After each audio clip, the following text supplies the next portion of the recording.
I wanted to make a follow-up video here on my vintage RC10 Team Car.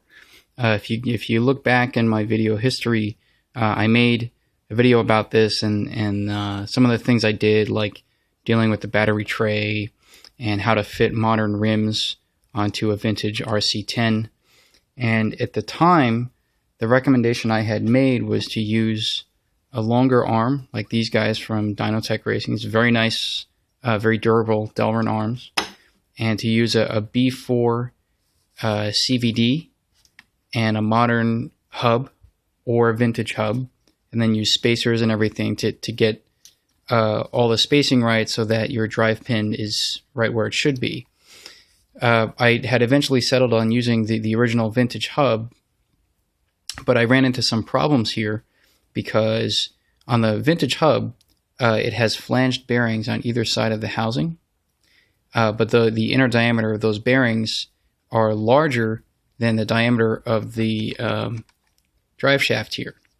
So what I did was I took two bearings, I forget the size, but that fit to this drive shaft, and I put them inside this housing and surrounded them by these flanged bearings.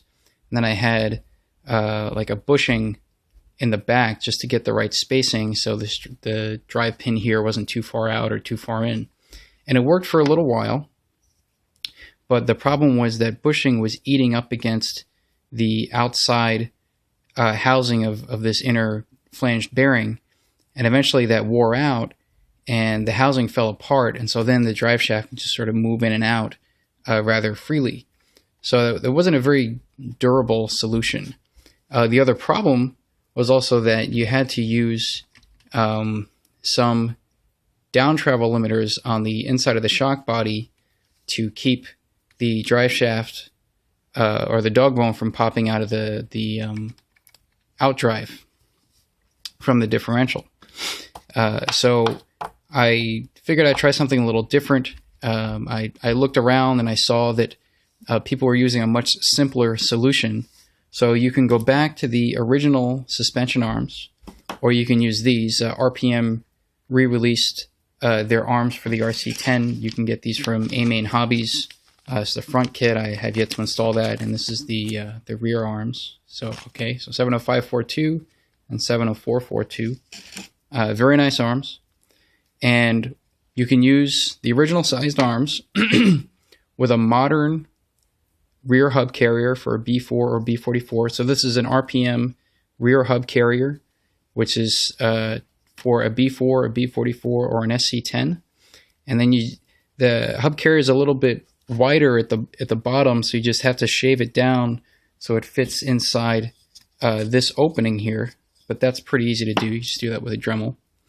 And then once you have that, you would use a B44 rear CVD, and it fits perfectly.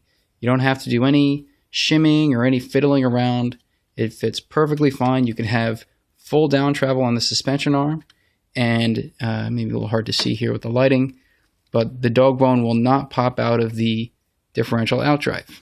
Okay, so standard bearings, no, all the normal things you would do for a B4 or B44 rear. So you got the two bearings in the housing. There are two shims here behind this blue plate and your drive pin, just a modern setup, and that's it. Again, B44 rear CVD, and it fits perfectly fine on a vintage RC10, and that allows you to use modern rims on this chassis. So I just wanted to share that very quickly. It's a much easier way of modernizing the rear end of this chassis. I am going through and making a few more changes. I want to try big bore springs. These are low-C yellow big bore springs in the rear, and I have to take the shocks apart and take the down travel limiters out so I can get full shock travel again. And I'm going to install these guys on the front. Okay, and maybe I'll try big bores on the front. We'll see. But anyway, that's all I wanted to show for now. Thanks for watching.